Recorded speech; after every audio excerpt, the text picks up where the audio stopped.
दोस्तों, welcome to study point. मैं हूं सौरभ शुक्ला। दोस्तों, जो बिहार अमीन की परीक्षाएं होने वाली है उसके लिए इस वीडियो में हम जो है अपना आज 7वां प्रैक्टिस सेट लेकर आए हैं। अगर इससे पहले आपने सारे प्रैक्टिस सेट नहीं देखे हैं तो आप जो प्लेलिस्ट में जाकर देख सकते हैं। तो इस वीडियो में जो है हम आपको सिलेबस के अनुसार पूरे 50 प्रश्न लेकर आए, जिसमें आपके general knowledge, current affair, general science और जनरल हिंदी की जो है पूरे क्वेश्चन रहेंगे।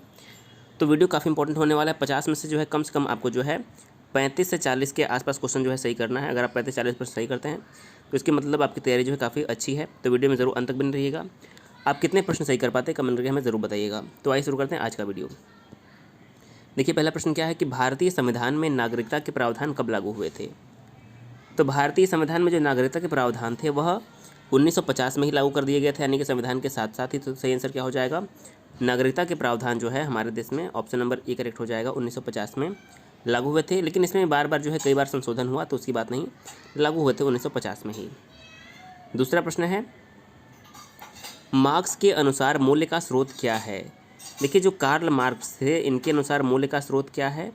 तो इनके अनुसार जो मूल्य का स्रोत होता है वो श्रम यानी कि मेहनत होता है। क्या हो जाएगा, सी यहाँ पर करेक्ट हो जाएगा। तीसरा प्रश्न है, सामुदायिक विकास कार्यक्रम का प्रारंभ किस वर्ष किया गया। तो ये इंपॉर्टेंट प्रश्न है। देखिए, पंचवर्षीय योजना की बात करें तो पंचवर्षीय योजना की शुरुआत कब की गई थी, 1951 में। और सामुदायिक विकास कार्यक्रम की जो शुरुआत है वह 1952 में शुरू की गई थी। तो दोनों याद रखिए, 1951 में पंचवर्षीय योजना शुरू हुआ था और 1952 में सामुदायिक विकास कार्यक्रम। तो यहाँ पर हमारा बी नंबर ऑप्शन जो है करेक्ट हो जाएगा। चौथा प्रश्न है, निम्नलिखित में से कौन सा संप्रदाय बौद्ध धर्म का नहीं है। तो देखिए, हीनयान, महायान और थेरावाद ये सब जो है बौद्ध धर्म के संप्रदाय हैं। दिगंबर जो है यह बौद्ध धर्म का संप्रदाय नहीं है। तो सही आंसर क्या हो जाएगा यहाँ पर हमारा सी ऑप्शन। अगर आपने चुना है तो आपका जवाब जो है करेक्ट हो जाएगा। पांचवा प्रश्न है, निम्नलिखित में से किस विश्वविद्यालय की स्थापना सबसे पहले की गई थी। तो देखिए, 4 विश्वविद्यालय का यहाँ पर नाम लिखा हुआ है। सबसे पहले किसकी स्थापना की गई थी। देखिए, हम सब चारों की स्थापना वर्ष जान लेते हैं तो आंसर जो है अपने आप पता चल जाएगा। बनारस हिंदू विश्वविद्यालय की स्थापना जो है वह 1916 में हुई थी। बॉम्बे यूनिवर्सिटी की बात करें तो बम्बई जो यूनिवर्सिटी थी इसकी स्थापना 1857 में हुई थी। तीसरा बात करें अलीगढ़ मुस्लिम विश्वविद्यालय, तो अलीगढ़ मुस्लिम विश्वविद्यालय की स्थापना जो है 1875 में हुई थी। और अंतिम में बात करें कि इलाहाबाद विश्वविद्यालय, तो इलाहाबाद विश्वविद्यालय की स्थापना जो है 1887 में हुई थी।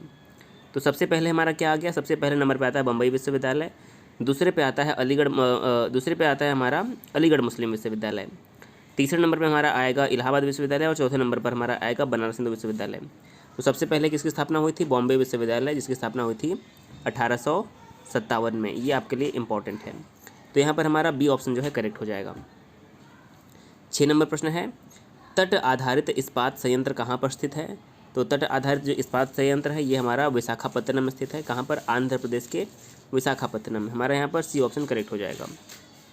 7वां प्रश्न है, भूमिगत जल के प्रवाह के साथ नीचे की ओर बहने वाले प्रदूषकों को क्या कहते हैं।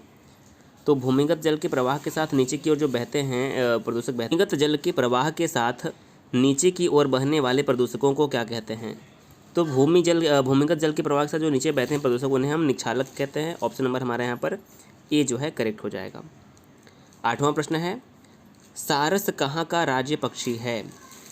तो देखिए, यदि हम सारस की बात करें तो सारस जो है उत्तर प्रदेश का राज्य पक्षी है। हमारे यहाँ पर सही आंसर क्या हो जाएगा, ऑप्शन नंबर बी करेक्ट हो जाएगा। देखिए, कमेंट करके आप बताइए कि बिहार का राष्ट्रीय पक्षी क्या है, ये आपको जो है कमेंट करके बताना है।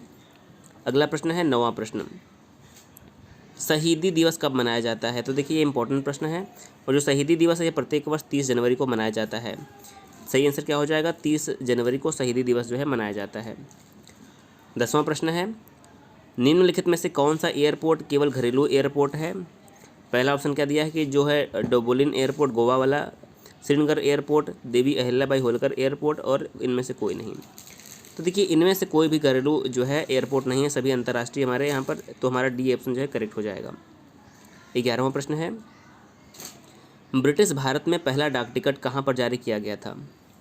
तो ब्रिटिश भारत में जो पहला डाक टिकट था वह कराची में जो है अविभाजित जो भारत का कराची था वहाँ पर जारी किया गया था। और डाक टिकट की बात करें तो यह किस वायसराय के शासनकाल में ऐसा हुआ था, यानी तो लॉर्ड डलहौजी ने जो है, लॉर्ड डलहौजी के शासनकाल में जो है डाक टिकट की जो है शुरुआत हुई थी भारत में। 12वां प्रश्न है, मेन काम्फ जो है यह इसके लेखक कौन थे। देखिए, बहुत ही प्रसिद्ध पुस्तक है मेन काम्फ। तो जो मेन काम्फ है इसका हिंदी में जो अनुवाद है इसे हम कहते हैं मेरा संघर्ष। और यह पुस्तक जो है एडोल्फ हिटलर के द्वारा लिखी गई है। क्या मैन काम जो है एडोल्फ हिटलर के द्वारा लिखा गया है, तो यहाँ पर हमारा ऑप्शन नंबर ए करेक्ट हो जाएगा। 13वां प्रश्न है, सन 1917 की क्रांति से पूर्व रूस का अंतिम सम्राट कौन था? तो यहाँ पर हमारा सही आंसर हो जाएगा 1917 की क्रांति से पूर्व जो रूस के अंतिम सम्राट था वो था जार निकोलस द्वितीय। ऑप्शन नंबर डी यहाँ पर करेक्ट होगा। 14वां प्रश्न है, संयुक्त राज्य के किस राष्ट्रपति को दास प्रथा का उन्मूलन का श्रेय दिया जाता है? तो देखिए मोस्ट इंपॉर्टेंट प्रश्न है।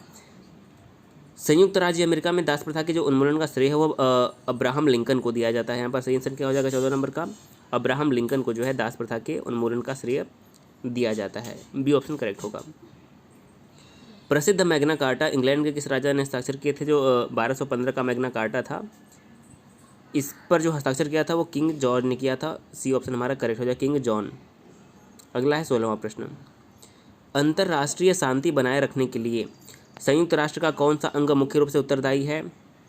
तो देखिए अंतर्राष्ट्रीय शांति के लिए जो है सुरक्षा परिषद जो है यह उत्तरदायी है। क्या? सुरक्षा परिषद यानी कि सिक्योरिटी काउंसिल जो है हमारा ऑप्शन नंबर बी यहाँ पर करेक्ट हो जाएगा। बात करें कि सुरक्षा परिषद के 5 स्थायी सदस्य कौन से हैं? तो देखिए फ्रांस, रसिया, इंग्लैंड, चाइना और अमेरिका, ये 5 जो देश हैं वह सुरक्षा परिषद के स्थायी सदस्य हैं। फ्रांस, रसिया, इंग्लैंड, चाइना, अमेरिका, ये 5 स्थायी हैं। बाकी के जो कुछ देश होते हैं वह अस्थायी तौर पर जो है इसके सदस्य बनते रहते हैं। 17वां प्रश्न है, सन 1907 की कांग्रेस के नरम दल और गरम दल के बीच पड़ी फूट को और एक नाम से भी जाना जाता है, इसे क्या कहते हैं? तो देखिए जो 1907 में कांग्रेस नरम दल और गरम दल में बट गया था उसे सूरत फूट के नाम से जानते हैं। क्यों कहते हैं? क्योंकि देखिए जो 1907 का अधिवेशन हुआ था वह सूरत में ही हुआ था, इसलिए इसे सूरत अधिवेशन या फिर सूरत फूट के नाम से जानते हैं। इसमें कांग्रेस गरम दल और नरम दल में बट गया था। तो गरम दल के प्रमुख नेता कौन थे? तो गरम दल में जो है लाला लाजपत राय, बाल गंगाधर तिलक, विपिन चंद्र पाल, ये सब गरम दल में थे। इसके अलावा दादा भाई नौरोजी, गोपाल कृष्ण गोखले, मोतीलाल नेहरू, ये सब जो थे नरम दल के नेता में आते थे। बात करें कि लखनऊ अधिवेशन कब हुआ था? तो लखनऊ अधिवेशन 1916 में हुआ था, ये भी आप याद रखिए। अगला प्रश्न है 18वां प्रश्न की आर्य समाज के संस्थापक कौन थे? तो ये हो जाएंगे स्वामी दयानंद सरस्वती। राजा राम मोहन राय ने ब्रह्म समाज की स्थापना की थी और स्वामी विवेकानंद ने जो है 1897 में जो है रामकृष्ण मिशन की शुरुआत की थी और राजा राम मोहन राय ने 1828 में ब्रह्म समाज की स्थापना की थी। 19वां प्रश्न है, वर्साय की संधि पर हस्ताक्षर किए गए ताकि, देखिए जो वर्साय की संधि पर हस्ताक्षर किए गए थे ताकि प्रथम विश्व युद्ध को समाप्त किया जा सके। तो यहाँ पर हमारा ऑप्शन नंबर डी करेक्ट हो जाएगा। 20वां प्रश्न है, शीत युद्ध मूल रूप से किनके बीच में संघर्ष था? तो देखिए जो शीत युद्ध है जिसे हम कोल्ड वॉर कहते हैं, यह संयुक्त राज्य अमेरिका और भूतपूर्व सोवियत संघ के बीच में जो संघर्ष था उसे हम कोल्ड वॉर के नाम से जानते हैं। डी ऑप्शन करेक्ट हो जाएगा। 21वां प्रश्न है, हाल ही में ब्रिक्स देशों ने बहुपक्षीय विज्ञान परियोजनाओं के समर्थन के लिए निम्न में से किस घोषणा पत्र पर हस्ताक्षर किए हैं? तो 21 नंबर का हमारा ऑप्शन नंबर बी कोलंबो घोषणा पत्र जो है करेक्ट हो जाएगा। अगला प्रश्न देखिए 23वां प्रश्न, हाल ही में हास्य अभिनेता जिमी मोरालेस को निम्न में से किस देश का राष्ट्रपति निर्वाचित किया गया है? तो 23 नंबर का करेक्ट आंसर हो जाएगा होंडुरास, यानी कि यहाँ के राष्ट्रपति जो है इनको नियुक्त किया गया है। 24वां प्रश्न है, हाल ही में निम्न में से किस देश ने अपनी 3 दशक पुरानी एक बच्चे की नीति को छोड़ने की घोषणा की है? तो ये घोषणा की है हाल ही में भूटान ने। भूटान की राजधानी कहाँ है? तो भूटान की राजधानी जो है थिम्पू हो जाएगी। भूटान जो है हमारा यहाँ पर करेक्ट आंसर हो जाएगा।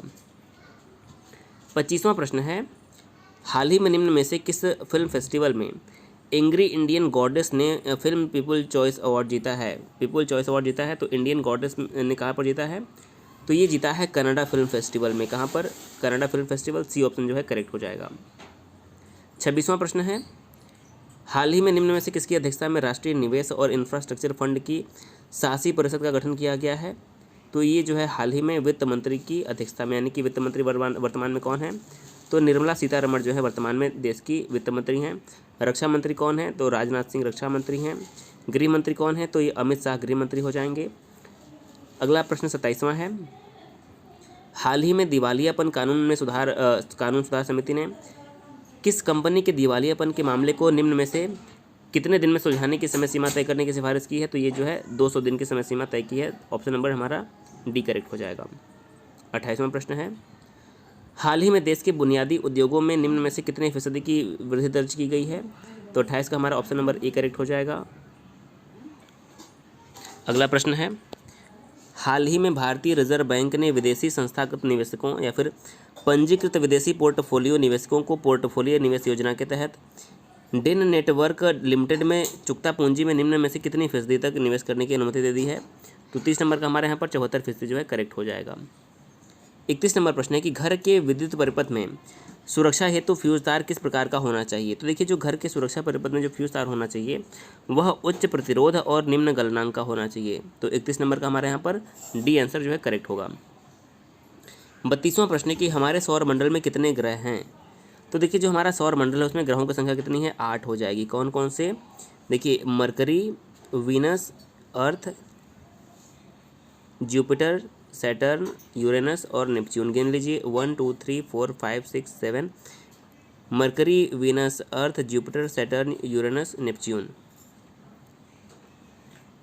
यहाँ पर देखिए मार्स। अब हो गए 8। तो कितना हो गया? Mercury, Venus, Earth, Mars, Jupiter, Saturn, Uranus, Neptune. ये हमारे 8 जो है एकदम सूर्य से आगे के क्रम में हो जाएंगे। और हमारा जो प्लूटो बचता है, देखिए प्लूटो जो था पहले ग्रह की श्रेणी में था, लेकिन 2006 में प्लूटो को जो है ग्रह की श्रेणी से हटाकर बौने ग्रह की श्रेणी में जो है डाल दिया गया। तो हमारे ग्रहों की संख्या कितनी हो गई है? ग्रहों की संख्या हमारी जो है 8 है। तो हमारे यहाँ पर सही आंसर क्या हो जाएगा? ग्रहों की संख्या 8 जो है करेक्ट हो जाएगी। 33वां है सौर ऊर्जा का स्रोत सूर्य है, सूर्य के अंदर क्या होता है? तो सूर्य के अंदर जो है नाभिकीय संलयन से जो है सूर्य का ऊर्जा का स्रोत क्या है? नाभिकीय संलयन यानी कि न्यूक्लियर फ्यूजन जो है सूर्य की ऊर्जा का स्रोत है। तो ऑप्शन नंबर हमारे यहाँ पर बी जो है करेक्ट हो जाएगा। 34वां है हमारी जो मंदाकिनी है उसकी आकृति कैसी है? तो देखिए जो हमारी मंदाकिनी का आकृति है वो है स्पाइरल। क्या है? स्पाइरल आकार है हमारी मंदाकिनी का। तो ये आप याद रखिए। 35वां प्रश्न है निम्नलिखित में से कौन आयनिक यौगिक है? तो आयनिक यौगिक की बात करें तो देखिए पोटेशियम क्लोराइड जो है हमारे यहाँ पर KCl जो है क्या हो जाएगा? आयनिक यौगिक है। कौन सा हाइड्रोकार्बन कमरे के ताप पर ठोस होता है? तो ये हो जाएगा हमारा C20H42 जो है ये कमरे के ताप पर ठोस होता है। सबसे अधिक बेसिक ऑक्साइड कौन सा है? तो 37 नंबर का हमारा हो जाएगा K2O जो है करेक्ट हो जाएगा। अगला है 38 नंबर क्वेश्चन बड़े बड़े बांधों से क्या होता है? तो देखिए बड़े बड़े बांधों से सिंचाई के लिए जल की उपलब्धता जो है पूरी की जाती है। तो हमारे यहाँ पर डी ऑप्शन जो है करेक्ट हो जाएगा। अगला है 39वां विलयन ABCD के pH क्रमशः 9.5, 2.5, 3.5 और 5.5 हैं। अधिकतम अम्लीय विलयन कौन सा होगा? तो देखिए यदि हम pH स्केल की बात करें तो देखिए 7 जो होता है ये न्यूट्रल होता है। 7 क्या है? उदासीन। अगर हम 7 से आगे बढ़ेंगे तो हमारा क्या होता जाएगा? क्षारीय होता जाएगा। और 7 से अगर हम कम आएंगे तो हमारा क्या होता जाएगा? अम्लीय होता जाएगा। तो 7 से जितना कम होगा वो सब अम्लीय होगा। तो सबसे कम कौन सा है? 2.5 सबसे कम है। तो ये हमारा क्या हो जाएगा? अम्लीय हो जाएगा। यानी कि ऑप्शन नंबर 39वें का क्या हो जाएगा? बी जो है करेक्ट हो जाएगा। 2.5 जो है सबसे ज़्यादा अम्लीय हो जाएगा। अगला प्रश्न है 40वां।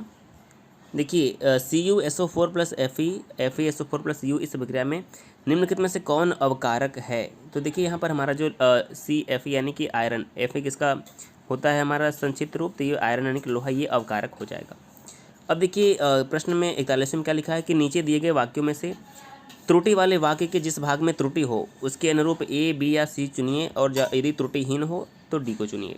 तो हमें वाक्य में त्रुटि जो है पहचानना। तो देखिए लिखा है मेरी दृष्टि में हरिश्चंद्र वही हो सकता है जो मुसीबतों में भी अपनी प्रतिज्ञा के शब्दों पर दृढ़ रहता है। तो देखिए इसमें पहचानना कि इसमें जो है त्रुटि कहाँ पर हुई है। तो देखिए यहाँ पर क्या लिखा है कि मेरी दृष्टि में हरिश्चंद्र वही हो सकता है जो मुसीबतों में भी अपनी प्रतिज्ञा के शब्दों पर दृढ़ रहता है। देखिए यहाँ पर शब्दों लिख ये जो है ये एक्स्ट्रा वर्ड है, यहाँ पर गलत हो जाएगा। यहाँ पर सही क्या होना चाहिए कि मेरी दृष्टि में हरिश्चंद्र वही हो सकता है जो मुसीबतों में भी अपनी प्रतिज्ञा पर दृढ़ रहता है। क्या होना चाहिए कि अपनी प्रतिज्ञा पर दृढ़ रहता है। यहाँ पर सी वाले वाक्य में जो है गड़बड़ है, तो सी हमारा करेक्ट हो जाएगा। 42वां प्रश्न क्या करना है? निम्नलिखित प्रत्येक 4 विकल्पों में से असंगत शब्द को छांटना है। तो इसमें से असंगत कौन सा? देखिए प्रतिक्रिया, प्रत्युत्तर। देखिए असंगत यानी कि 4 में से जो है 3 तो एक समान होंगे लेकिन एक जो है अलग होगा, उसी अलग को जो है हमें छांटना है। तो प्रतिक्रिया, प्रत्युत्तर, प्रतिशोध। देखिए प्रतिक्रिया, प्रत्युत्तर और प्रतिशोध तीनों कुछ कुछ समान है लेकिन प्रतिदिन जो है इन तीनों से बिल्कुल भिन्न है। तो हमारे यहाँ पर सही आंसर क्या हो जाएगा? सी जो है करेक्ट हो जाएगा। 43वां क्वेश्चन है नीचे दिए गए प्रत्येक प्रश्न में कालांकित शब्द के 4 संभावित तात्पर्य दिए गए, सही विकल्प को चुनिए। तो देखिए अध्यवसायी का अर्थ क्या हो जाएगा? तो देखिए अध्यवसायी का अर्थ जो हमारा होता है ये होता है कि जो बहुत अधिक काम करता हो। जो बहुत अधिक कार्य करता है उसे हम अध्यवसायी कहते हैं। तो हमारा 43 नंबर का सही आंसर क्या हो जाएगा, बी जो है यहाँ पर करेक्ट हो जाएगा। अगला है 44वां, निम्नलिखित प्रश्नों में दिए गए प्रत्येक वाक्य में रिक्त स्थान की उपयुक्त शब्द द्वारा पूर्ति के लिए कुछ विकल्प प्रस्तावित हैं, उपयुक्त विकल्प का चयन करना है। तो देखिए पहला क्या लिखा है, अंतर्दृष्टि के द्वारा सबके प्राणों में ईश्वर का ही स्पंदन दिखाई देता है, स्वरूप दिखाई देता है, छवि दिखाई देती है या फिर परिछाया दिखाई देता है। तो देखिए यहाँ पर स्वरूप जो है सबसे सही फिट बैठ रहा है, यानी कि अंतर्दृष्टि के द्वारा सबके प्राणों में ईश्वर का ही स्वरूप दिखाई देता है। यहाँ पर बी वाला ऑप्शन जो है बिल्कुल फिट बैठ रहा है। तो 44 का हमारा बी ऑप्शन करेक्ट हो जाएगा। 45वां प्रश्न है, निम्नलिखित वाक्यों में कालांकित शब्द के लिए विलोम के लिए 4 विकल्प दिए गए, इनमें से उचित विकल्प का चयन करें। देखिए अब विलोम चुनना है। मुझे इस वस्तु में कोई विशिष्ट गुण नज़र नहीं आता, तो विशिष्ट का हमारा विलोम क्या हो जाएगा, विशिष्ट का विलोम होता है सामान्य। सही आंसर क्या हो जाएगा, विशिष्ट का विलोम सामान्य हो जाएगा। 46वां है, निम्नलिखित प्रत्येक वाक्य खंड के लिए उसके नीचे दिए गए विकल्पों में से एक शब्द चुनिए। तो देखिए कष्ट से संपन्न होने वाला, तो जो कष्ट से संपन्न होने वाला उसके लिए एक अर्थ क्या हो जाएगा, कष्ट साध्य। कष्ट से संपन्न होने वाला कष्ट साध्य, सी ऑप्शन हमारा करेक्ट हो जाएगा। 47वां है, नीचे दिए गए प्रत्येक प्रश्न में काले छपे शब्द के 4 संभावित तात्पर्य हैं, सही विकल्प का चयन करिए। देखिए लालसा का मतलब क्या होता है, लालसा का मतलब होता है कि किसी वस्तु को हर तरह से पास रखने की तीव्र इच्छा, तो उसे हम लालसा कहते हैं। हमारा बी ऑप्शन करेक्ट हो जाएगा। 48वां है, निम्नलिखित प्रत्येक वाक्य में कालांकित मुहावरे के सही अर्थ का चयन करना। तो देखिए मुहावरा है, इसका सही अर्थ चयन करना क्या है, बुरी संगत में पढ़कर गलत राह पर चलने वाला उसका पुत्र ही उसके जी का जंजाल हो गया। तो देखिए जी का जंजाल होना मतलब क्या होता है, जी का जंजाल होना मतलब मुसीबत होना, क्या होता है, मुसीबत होना। ऑप्शन नंबर डी करेक्ट हो जाएगा। 49 नंबर देखिए प्रश्न क्या है, निम्नलिखित प्रत्येक वाक्यांश के लिए सही अर्थ के लिए लोकोक्ति का जो है चयन करना है। तो विपरीत कार्य, तो विपरीत कार्य के लिए सही अर्थ क्या हो जाएगा कि पढ़े फारसी बेचे तेल, यानी कि विपरीत कार्य करना, यानी कि पढ़े फारसी बेचे तेल जो है यहाँ पर हमारा करेक्ट आंसर हो जाएगा। और आज का अंतिम प्रश्न है कि निम्नलिखित में से 4 विकल्पों में से 4 वैकल्पिक वर्तनियाँ दी गई हैं, सही वर्तनी का चयन करना है। तो देखिए पूज्यनीय बिल्कुल गलत है, सी वाला पूज्यनीय गलत है, पूजनीय गलत है, सी जो ऑप्शन नंबर बी लिखा है पूजनीय, सही आंसर क्या हो जाएगा 50 का। देखिए पूजनीय सही होता है, क्या होता है, पूजनीय। ऑप्शन नंबर बी जो है यहाँ पर है 50 नंबर का बिल्कुल करेक्ट हो जाएगा। तो देखिए यहाँ पर हमने 50 प्रश्न डिस्कस किए, आपने 50 में से कितने प्रश्न सही कर पाए हमें ज़रूर बताइएगा। देखिए हमने आपके लिए प्रयास किया कि आपको प्रैक्टिस सेट उपलब्ध कराया जाए।